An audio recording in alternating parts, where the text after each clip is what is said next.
Oh, I know. Wait for the cameras. What's up, Tori? Hi. Don't let me. No thumbs up today? Weird? Thank you. All right, guys. What's going on, man? How you doing? How are you? Outstanding. Everybody's waiting for you, Led. I thought we were going to do a little. You want a little opener? Yeah, a little. Having a lot of fun, Led. Going into another week of OTA days.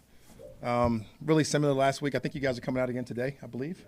And feel free to walk around and to get the chance to see it. You know, David kind of holds you guys back, but I want you guys to be able to look at it and see it. You know, I'm not going to the other field to hide from you guys. Just going over there to make sure the grass is good. So, like, come on over and see it and just stay out the way, Led, and make sure you don't get hit. All right. That's a good start. Not to get hit.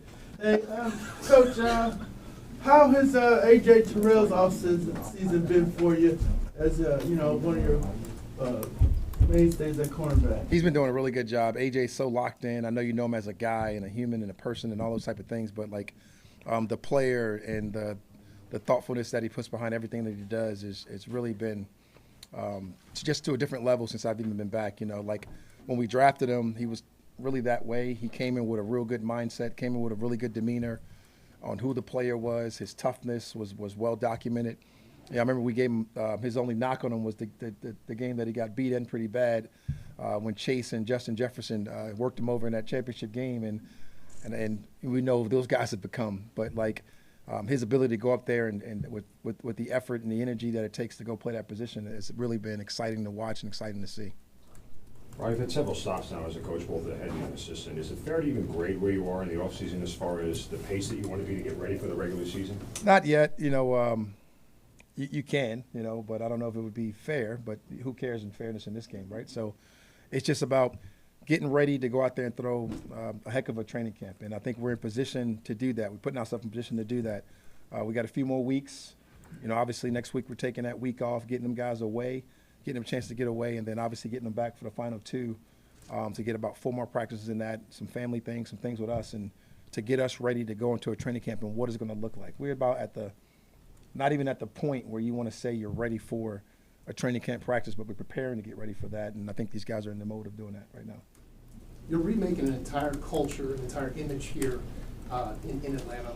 What are the challenges that you're facing at this point in the offseason? Hard to say you're remaking a culture, right? The culture here is really, really, really well put together by top down from ownership, you know, because I'm not changing what we do when it comes to ideas and innovating and people first mentality and some of those type of things. So I'm not going to do that, but we are adding to it. You know, I think it's really important when you come and be a part of a culture that you add to that culture. And like, I want to bring a different vibe into this room. I want to bring a different vibe into our team. I want to bring a different vibe into how we view our football team. And like, those are the most important parts, right? So when I get a chance to sit in those rooms, when it's Terry, when it's Greg Beatles, when it's Rich McKay, when it's Arthur Blank, and all of those guys in the same room, you know, really fighting towards the same direction, those are the things that we kind of tweak on how you can do those things as far as the football team. So to say that you're bringing a whole new culture, like I would never say Arthur Smith culture was bad. You know, it was, for me, it was his style and his technique and the way he wanted to do things. And now it's just us changing what we want to do. How does that culture translate to the football field and eventually equate to wins? You know, really, it's really about relationships when it comes about that. So like, they don't care who you are, they know how much you care. And once they figure that out, you can't do anything irregular without having regular relationships. So our relationships got to be different. So like, those things all translate to the football field. They translate to wins. They translate to us being together. They translate to a bunch of fun. And that's what happens when you go out there and you win football games. After we talked to you last week, we heard from Kirk and Drake and Kyle that they had gone down to John Gruden's office to work with him. Did you know that trip was coming? Oh, yeah. And what does that kind of say to you when you hear that they're going to go down there? That was well documented. Now, John is a football, you know, junkie, so to speak. And his whole family was there. I got a chance to see Cindy, and I got the pictures back from the trip. And I love that Kirk goes down and he took his guys down there because, like, there's not a more exciting guy to talk to about football than John Gruden, and how much juice and energy he brings to it and what he probably said to those guys and some of the things in the messaging that's going to come along with that about how to be a winning offense and how to go about your business. I love when you guys go out and sort different information from different places. It's no different than a coach and we do our own development, right? We get out and we meet with other staffs. We do different things. We hear different voices. We get different reasoning behind it. And like John is one of my mentors and one of the guys that I grew up with, and one of the guy who hired me at my first job in his league, and got a chance to work with him for 6+ years. And I think anytime you can get around great football people with good football knowledge and great football knowledge, you take full advantage of it. Kirk taking those guys down there, what does that say about his leadership style? You know, I don't know if you can say any more good things about Kurt and his leadership style, just because he's absolutely phenomenal when it comes to those things and just how he goes about his business. He puts so much pressure on himself just on an everyday basis that you almost got to take some off of him and tell him it's okay to make a mistake. So, like, when he brings people out and does things like that, that's kind of, like we just talked about, irregular in the relationship forming. I think that's really good. I think that's really what you're looking for in your team and what you're looking for in your guys, to be able to go out there and explore and do different things. With Troy, Nate, and Caden, how do you navigate the depth at the inside linebacker position with reps? I mean, it's an awesome problem. I mean, these three backers, you know, and who knows, there may be more, but these three guys that got well-documented snaps for us that's went out there and played a lot of football, it's so much fun to watch. To watch them communicate, to watch them do different things. They got different style of play. They got speed differences. They got all kinds of things. They got hand usage. They do so many good things. There's almost like 3 different coaches sitting in a room at the same time. And it is going to be exciting to get them on the field, you know, maybe all at the same time at sometimes, you know, because they have that type of ability that warrants more play time. And the only way you get that more play time, you get creative, you get innovative, you do some things that go back to your culture and how you want to get people to play and get people to go out there and be productive to win football games. You said you wanted to add to the culture. What do you want to add? You know, for me, it's about my own personal juice and my energy and that vibe, right? And, like, I think that stuff is what changes kind of the game, you know. Like, when I went to L.A., I was lucky enough to go out there, fortunate enough to go out there with Sean McVay. You talking about a culture that was in place, the we, not me mentality of Sean McVay, and then be able to go there and just be a part of his energy, his vibe, the communication at the highest level, you know, some of the detail that you're able to bring to it from how you want to go out there and execute, some of the things that we're able to get together and be able to, you know, almost seamlessly do together on the football field. It's what you want to add to the culture. That's where you get a guy like Jimmy Lake and a Zach Robinson, who you're so closely tied to, and you spend so much time with Marquise Williams and get that type of feel with your coordinators, and that just goes throughout the building. And when that stuff starts to go throughout the building, you get these relationships that's just not regular. And it keeps going back to what you're talking about when you're talking about cultures. It's really the relationship piece of it and how you go play the game together. And I think those are the things that you really would love to add. And you add those things in these times, in these settings, and then you get a chance to see those things once you get to training camp, and then hopefully you get the fruits of that addition once the season starts. We talked about AJ earlier. How do you assess the secondary in general so far? Been excited. You know, since I've been here, you know, we've talked about really 2 phenomenal players that's really proven in the National Football League right now, Jesse Bates and AJ Terrell. And then you have some young guys really step up towards the end of the season. You're talking about Phillip Clarks, you're talking about Mike Hughes, you're talking about even Richie Grant up and down, DeMarco, and all these type of guys. And you've seen these guys go out there and really not get the full advantage to compete yet, because it's not to compete times in OTA days, but this is the time to go out there and show extreme detail in your work, to go out there and go through what your process looks like and how you want to go about that business. And I think that's what I'm seeing from those guys right now, right? We're working out, we talked about it a lot this week. It's kind of funny you mentioned that. We talked about our process, right? And what is a process? It starts out as an idea, right? And then after that, it turns to what we talk about is our execution. And then ultimately it goes back to that collaboration that we kind of talked about. And then after that, it's the inspiration. I mean, what is your why, right? And I'm starting to see that from the secondary and what they want to do and how they want to go about their business. And, like, them finding their rhythm and their process has been fun to watch. My assistant head coach, Jerry Gray, does a great job. And if you go in that room and you sit there and you watch the detail and the information that's put into that room, you come out feeling really good about it, especially being an old secondary guy, really having a high level of thought for those guys and being able to contribute to that room it's been special. Any example of what you've seen from them that showed you? You know, it'd be hard for me to give it to you an example without giving away information that what he does, because that's kind of his story, you know, how he goes about his business. But his high level of teaching, his ability to sit in the back of the room and the question asking and the the communication back and forth from those guys. It comes out in Alfred and how he talks and communicates from the star position and really to all those guys and Mike and not there's no fear in that room to ask questions. There's nothing going to be said in that room that the guys are really worried about communicating to each other. And it's almost like I'm getting out of here because I'm in the way, you know. And these guys do such a good job with that it's so much fun to go into that you want to be in there more, but you want to give them their space as well. As far as those guys finding their why, what have you seen that has shown you that? You know, these guys want to be great. There's no second thought when it comes to when you look at those guys work. And it started way back in the weight room when AJ and Alfred and those guys are all working out. Then you would just see a different DB come every day. Some of them I didn't know their names at the time and why they were in here, and Natron Brooks and some of these guys, and they're coming in the room and you're like, all right, I think I know this guy, but like now you know him. And you felt like, man, these guys have been working at this term for greatness for a while. And it's not just individual greatness. I think it's going to be unit greatness that's going to translate over to what we do on defense. And we had an old saying back in the day that the secondary drives the bus. And I really see these guys driving that bus, particularly in this phase that we're at right now, right? They got the ability to go the fastest. They can go the hardest, right? Up front, a little bit harder now. That's not what it is. Not a physical camp, but you certainly can show elite movement. You can show elite ball skills. You can show something that they want to be great, right? And that search for them guys to touch the ball and have the ability to go out there and get the ball back for our team, I think they're really searching for that. From a coaching style standpoint, when you're at this point, you just talked about how hard they can go.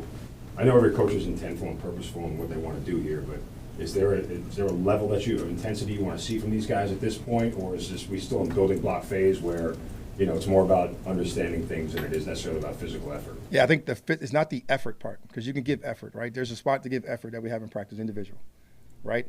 And then it becomes a physical part in individual when you're talking about bags and how you hit that stuff, how you do those things. But then you got to tame it back a little bit. It becomes above the neck game, right? So what I'm really loving from these guys when you have the team settings is the above the neck part, right? Because there'll be nobody hit on the practice field. There'll be no collisions on the practice field. There'll be nobody on the ground in the practice field. So for me to talk about the physical aspect of those guys would be really premature. So for us to go out there and be able to get those things done that we want to get done as far as above the neck thinking, some of the tools, some of the movement, some of the versatility things that we can do from a standpoint from a individual and a group setting when they're together by themselves, I really think is at a high level right now. And everybody has the same rules. You're not going to sit there and complain about those things. You play by the rules, and these guys have done a nice job of doing that. Is it easier to grade guys above the neck at this point? It certainly is, because you can hear the communication, particularly standing on the offense side of the ball. You don't get the call. You can hear the communication from the other side, what's going on, what calls they're making, who's communicating, why they're communicating. Are we executing the calls? Are we executing the communication? Are we getting the adjustments? Are we using all our tools? It becomes a lot easier evaluation from the secondary than it does from really almost just about anywhere else in this phase, if that makes sense. I know that Kyle Pitts has high expectations for himself. You talk about energy and effort. What have you noticed from Kyle just in the way he's working right now? He's really been fun for me personally to coach, right? I got this old receiver coaching me, and he's got this tight end that's got this receiver type abilities, and it's really been fun to coach him on details of routes and concepts that we got going, and just be helpful in that manner. And I see a young guy that's eager to learn and want more, and his why is really him, his personal vendetta to get back. And I love that about him, because you got to have a little edge, and he's starting to show that a little bit more every day. And the better we can get him ready to go in training camp, I think the team would be better. I think our city would be better. I think everything would be better for it. You notice that the chemistry between he and Kirk is pretty good right now? Hard for me to say chemistry, right? Kurt's in the process of going through it. And I just did this today. It was funny you asked. But Kurt right now has got these pictures in his head, and they're boxes, and they're X's and spots.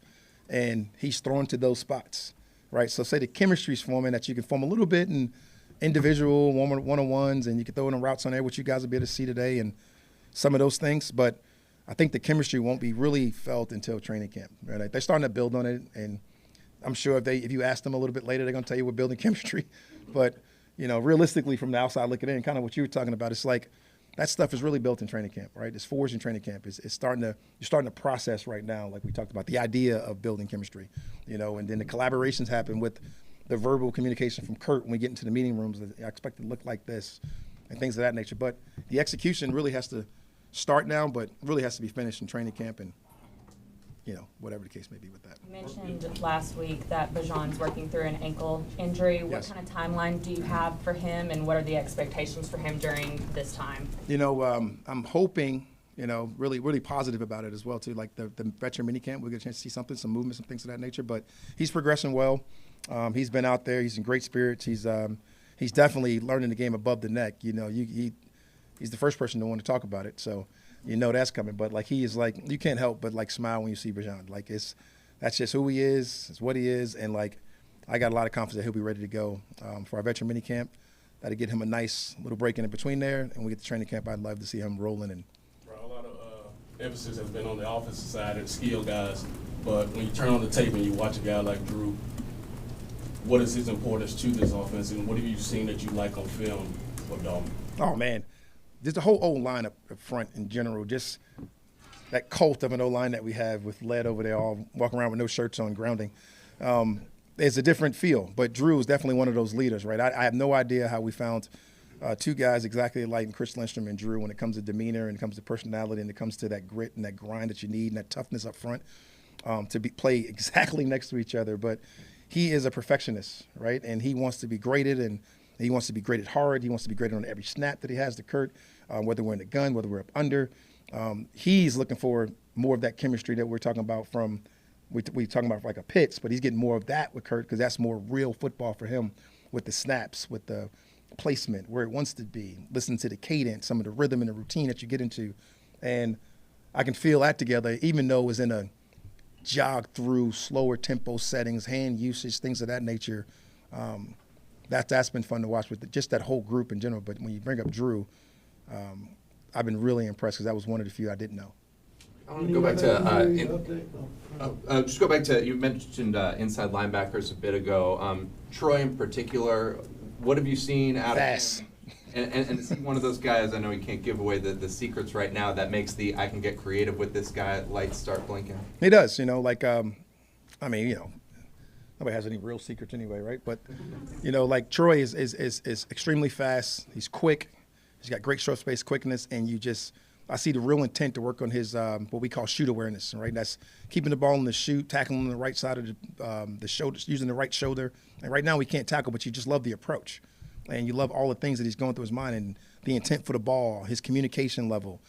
He got two really great communicators around him, and Nate and you're talking about Ellis. Those guys communicated at the highest level, so I'm starting to hear his voice become louder and things of that nature. So they're exciting to watch, and obviously he's healthy, so that always helps. But watching those three guys out there, man, it's been fun to watch. You're talking about some big humans that can move really quickly and do some special things, particularly with the ball and getting in the way passing lane, some of those natures. Is he talking, is it louder? Is he talk more when you see those similarities to Caden? Is it, he's picking up mannerisms? What are you hearing? I would have to say to you right now, it's more clarity, with the alerts. It's more clarity on what we're doing. It's more clarity on what he's telling his front. And, that has to come from Barrett Rood, his linebacker coach, and what we're teaching in the room, because you see it from those three. And, like I said, Nate, we knew already naturally had that just knack and that tool. Ellis, I found out that he has that knack and that tool, and that is just unique about him. I didn't know Troy as well, and I'm starting to see it and feel it from the other side of the football. And that's always, fun to watch. Coach, to follow up on what Justin said, when a guy has an injury and he's a younger player, does that give them a little more time to learn as compared to a veteran who's kind of been through it, that he could have taken that opportunity to kind of watch as a younger player? That is a tough one. I think it really depends on the player.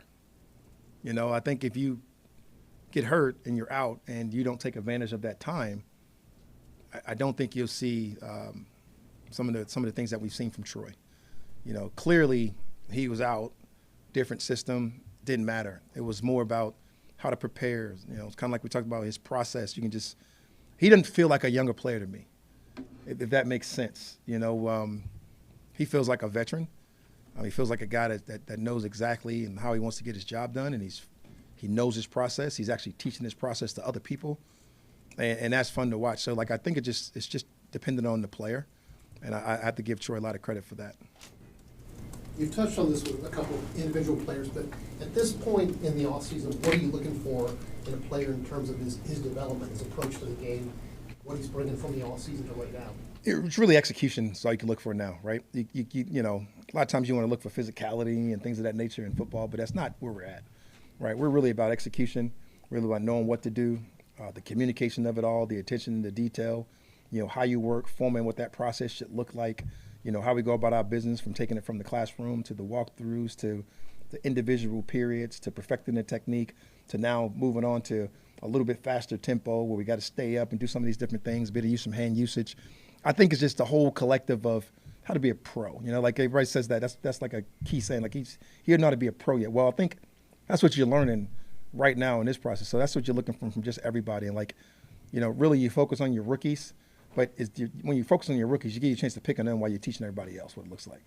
And I think that's what everybody really enjoys about the whole process is having a, you know, one-on-one talks or being able to bring it up in team meetings or whatever the case may be on the field.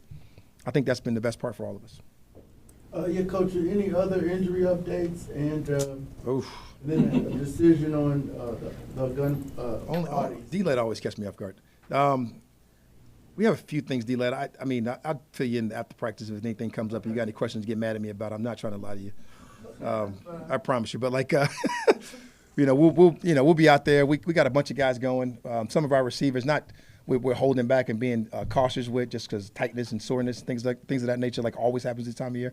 Coach Whitehouse, man, you know that, right? Everybody comes in tight every day. Right. You know, I got to stretch. My Julio once told me his muscles wasn't firing. I have no idea what that means because I'm not fast enough to know. Right. So, you know, we've got some of those things, but nothing of significant concern.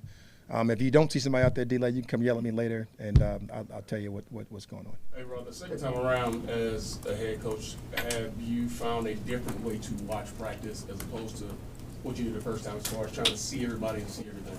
Well, since you say the second, I'm assuming you say the first is Tampa. It's certainly different. Tampa, I was calling the defense. I didn't care what the offense was doing. And then, you know, really the 1.5 time being here was very similar to some of the stuff that you had because you had a real control on what we did on offense. You knew exactly what we were doing on defense, being able to go call that and being put in that situation with, you know, obviously a bunch of help from Jeff Olbrick, a bunch of help at that time from all Dirk Cutter and whoever all the guys that were here at that time. But now it's a chance to go around and you really get a chance to not coach your coaches, so to speak, but really get on the same page and collaborate and do all the things you want to do with your coaches and have the different ideas that we talk about, whether we can do these later. And for yourself, for me personally, it's just an ability to slow down the installs because when you're absolutely in charge of that side of the ball, you want to rush everything in. And we got time. You don't have to rush those things in. You just got to rush in the concepts, the thought process, you know, how guys go about their business. And if you get those things done, you feel really good about it. And I was just asking about the decision to release Adi Gunnar J, who was former kind of starter. Yeah, we had, you know, obviously we was able to address it a little bit in the draft for Braylon. We were able to address that position a little bit later when we added Anai. And it's a numbers issue, you know, for him. And, you know, you never know. That door's not closed. So you never know where we go there. But that was the decision on that. Anything else? Thanks, y'all. All right, thank you. Thank you.